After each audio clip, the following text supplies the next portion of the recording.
नमस्कार बच्चों। आप सब बहुत अच्छे होंगे ऐसा उम्मीद करते हैं। आज हम लोग इंग्लिश की क्लास करेंगे जिसमें हम लोग ग्रामर देखेंगे, ग्रामर पोर्शन देखेंगे सभी 9, 10, 11, 12 सभी के लिए। तो आज हम थोड़ा देखते हैं क्या क्या हमको देखना है, क्या क्या हम लोग पढ़ाई करेंगे। ठीक है, इसमें क्या क्या करेंगे।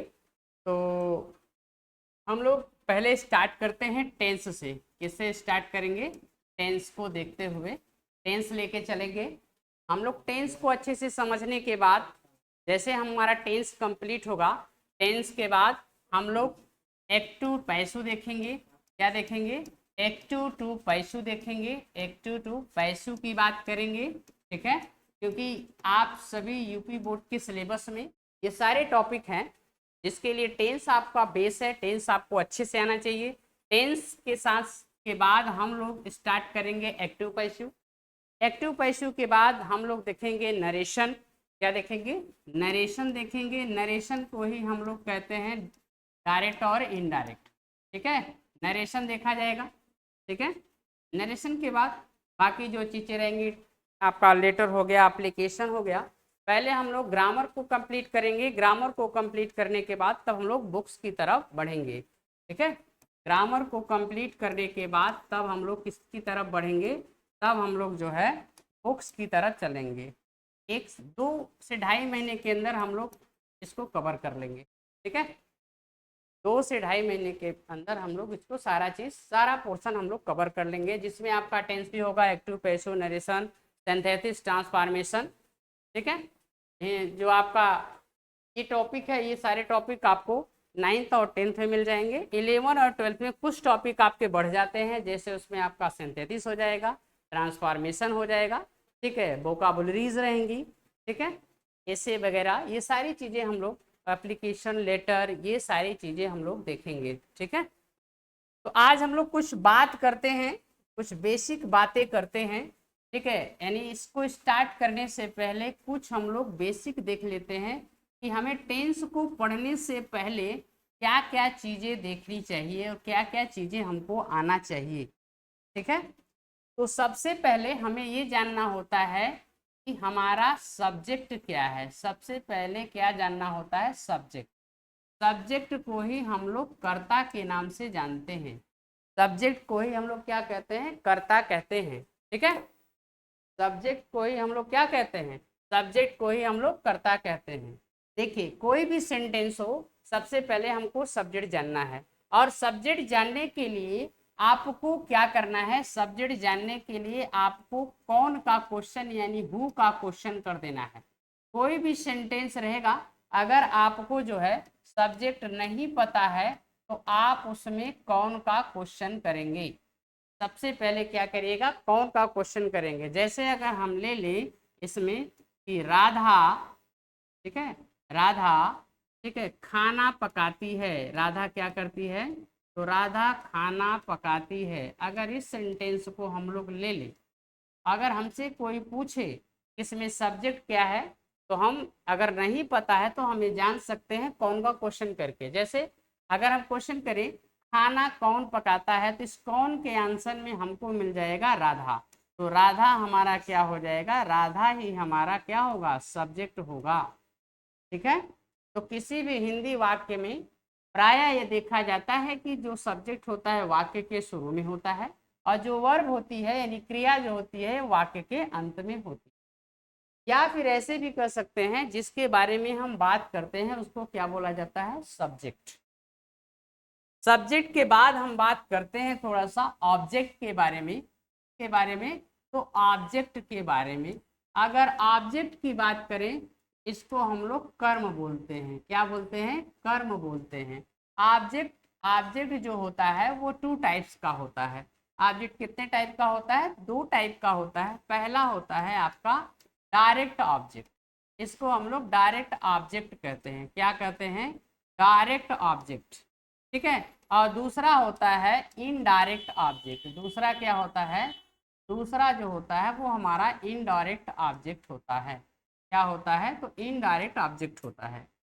अगर ऑब्जेक्ट आपको जानना है, अगर आपको ऑब्जेक्ट जानना है, तो आप देखिए डायरेक्ट ऑब्जेक्ट जानना है तो आप क्या क्या क्वेश्चन करेंगे, यानी व्हाट का क्वेश्चन करेंगे, यानी क्या का क्वेश्चन करना है आपको, किसका क्वेश्चन करना है, तो क्या का क्वेश्चन करना है और आपको ऑब्जेक्ट मिल जाएगा। वो भी कौन सा ऑब्जेक्ट मिलेगा, तो डायरेक्ट।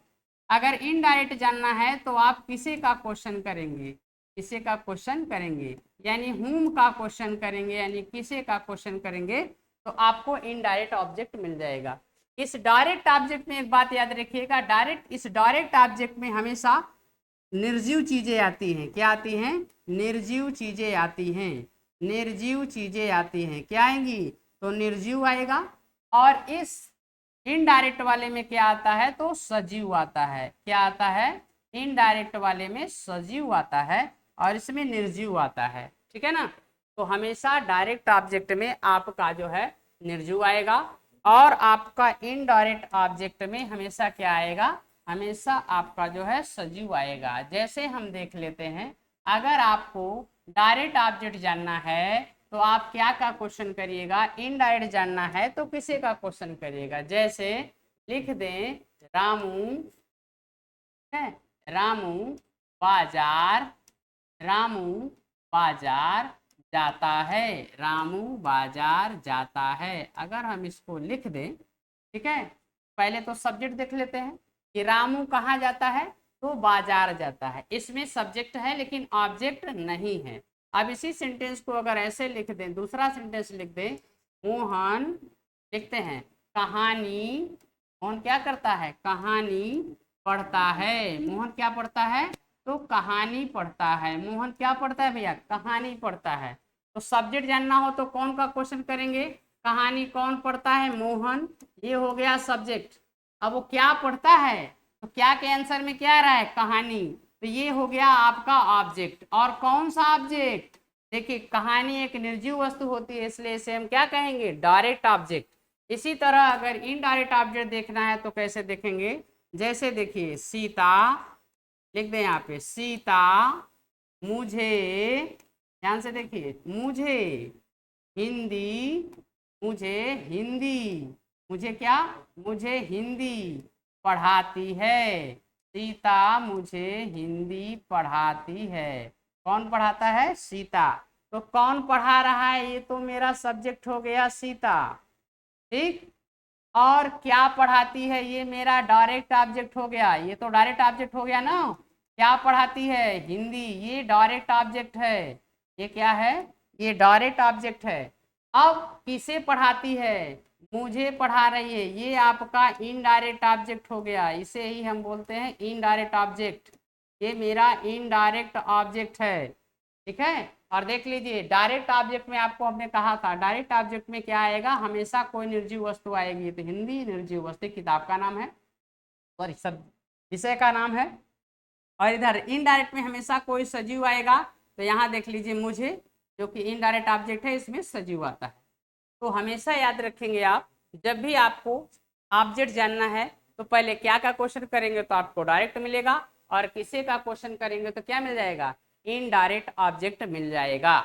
तो उम्मीद करते हैं कि आपको सब्जेक्ट, ऑब्जेक्ट क्या होता है, ऑब्जेक्ट के टाइप क्या होते हैं, कैसे जाना जाता है, ये सारी चीज़ें आपको अच्छे से पता हो गई होंगी।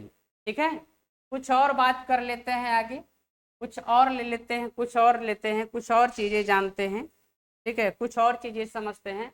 अब ग्रामर में अगर बात किया जाए तो ग्रामर में अगर हम बात करें तो ग्रामर में सजीव किसे कहते हैं, यानी सजीव किसे कहा जाएगा, हम सजीव किसे कहेंगे। तो अगर ग्रामर की बात करें तो ग्रामर में सजीव केवल और केवल वही व्यक्ति होता है जिसके पास अपना खुद का बुद्धि हो, ज्ञान हो, समझ हो, यानी जिसके पास ज्ञान होना चाहिए, उसे ही इंग्लिश लिटरेचर, इंग्लिश में जो है यानी अंग्रेजी में सजीव माना जाता है। बाकी किसी को सजीव नहीं माना जाता है। जैसे आप समझिए, अगर हम ट्री एग्जाम्पल ले लें, ट्री एग्जाम्पल लें, पेड़ होता है। आप बताइए, अगर हम साइंस में बायोलॉजी की बात करें तो ये तो सजीव हो जाएगा, लेकिन इंग्लिश की बात करें तो ये निर्जीव हो जाएगा, क्योंकि सजीव इंग्लिश में कहा गया है सजीव वही होगा जिसके पास ज्ञान हो या बुद्धि हो, उसी को हम लोग मानते हैं। ठीक है, तो आप समझिए ध्यान से। तो इसे अगर हम साइंस में देखें, साइंस में अगर देखा जाए, साइंस में देखेंगे तो ये क्या हो जाएगा, सजीव है। पर इंग्लिश में अगर देखा जाए, अगर इस चीज को हम लोग इंग्लिश में देखें, इंग्लिश में देखा जाए तो ये निर्जीव है। इसे क्या बोलते हैं, तो इसे निर्जीव कहा जाएगा। ठीक है, तो ये निर्जीव हो जाएगा, किसमें, इंग्लिश में निर्जीव हो जाता है। ठीक है, इसी तरह आपका जो है, आपका जो है मंकी हो गया, ठीक है, डॉग हो गया, एलिफेंट हो गया, एलिफेंट, ये जितने भी हो गए जानवर हो गए, ये सब सारे, ये सब क्या होते हैं, इंग्लिश में इनको सजीव नहीं निर्जीव माना जाता है। ठीक है, सजीव नहीं क्या मानते हैं, निर्जीव मानते हैं। तो समझ में आ गया कि इंग्लिश में केवल सजीव उसे कहते हैं हम लोग जिसे में ज्ञान हो, बुद्धि हो, बाकी को हम लोग नहीं कहते। ठीक है, आगे बढ़ जाते हैं। आगे अगर देखें, अब काउंटिंग की बात आते हैं। अगर हम स्टार की बात करें, स्टार मतलब तारा की बात करें, यानी तारे का बात करें, तारे की बात करें, तो आप बचपन से सुनते आ रहे हैं कि हम तारे को नहीं गिन सकते, ऐसा होता है। ठीक है, लेकिन अगर आप चाहें तो तारे को गिन सकते हैं। इंग्लिश में कहा जाता है हम तारे को गिन लेते हैं। अब इंग्लिश में कैसे चीजों को गिना हुआ माना जाता है, तो इंग्लिश कहता है जिस भी चीज की शुरुआत 1 2 3 से होगी उसको हम काउंटेबल मान लेंगे। गिनती मतलब काउंटेबल। जैसे अगर तारे की बात आई, ये तारा बना दे रहे हैं हम, यहाँ पे स्टार बनाने की कर रहे हैं। ठीक है, आप लोग देखिएगा, ऐसे ऐसे। ठीक, अगर हमसे कोई कहे तारा गिनिए तो हम गिन सकते हैं ना, ये स्टार है, अगर स्टार को गिनना हो तो हम गिन सकते हैं, 1 2 3 4 5 बता देंगे। लेकिन तनी यहीं पे वाटर लिख दें तब भैया, पानी लिख दें तो क्या गिनिएगा, कोई कहेगा हमको 1 पानी 2 पानी 3 पानी 4 पानी, ऐसा तो नहीं बोल सकता ना।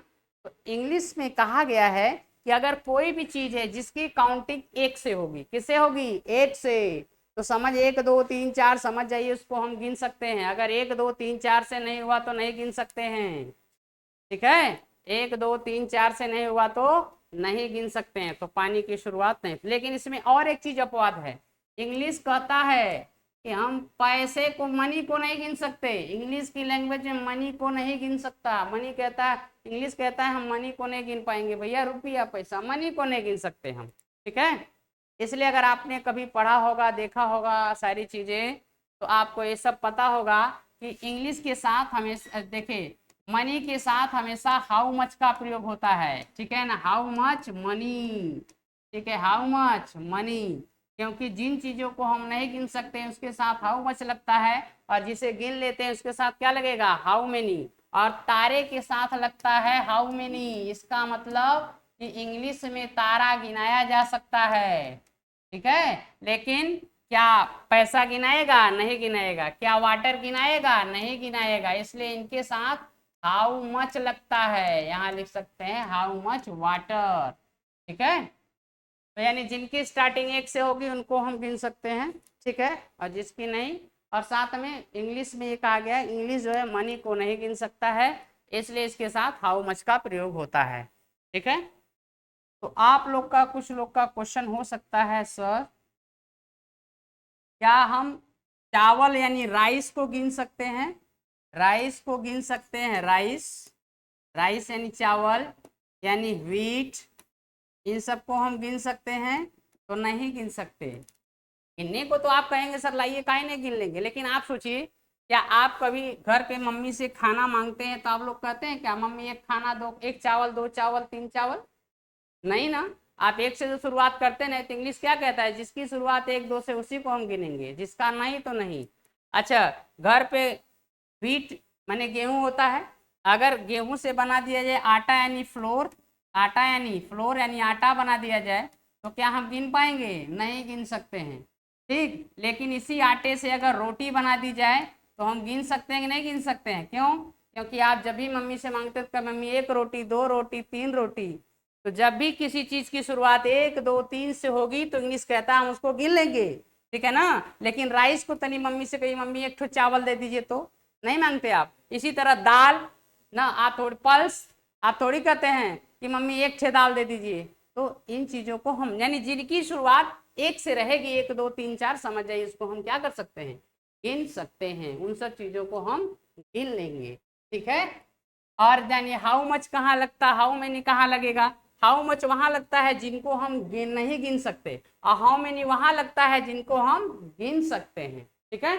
तो जब नहीं गिना जाएगा तो हाउ मच, और जब गिना जाएगा तब हाउ मेनी लगाएंगे। ये कुछ बेसिक बातें हैं जिनको आपको अच्छे से पता होना चाहिए। अगर ये सारी चीजें आपको पता है तो आपको टेंस एकदम इजीली यानी आसानी से आप समझ सकते हैं। ठीक है। आज के लिए इतना ही, कल से आपकी कंटिन्यू क्लास रहेगी। ठीक है। कल हम शुरुआत करेंगे टेंस के बारे में, टेंस को एक एक वर्ड को लेते हुए, ठीक है, अच्छे से समझ कर पढ़ेंगे। ठीक है। आप सब लोग इतना अच्छे से देख लीजिएगा, फिर हम कल जो है आपका टेंस स्टार्ट करते हैं। जल्दी जल्दी हम लोग कवर कर लेंगे और समझ कर भी कवर करेंगे, ऐसा नहीं कि जल्दी जल्दी, अच्छे से समझते हुए हम लोग आगे बढ़ेंगे। ठीक है। चलिए आज के लिए इतना ही, धन्यवाद आप लोग का।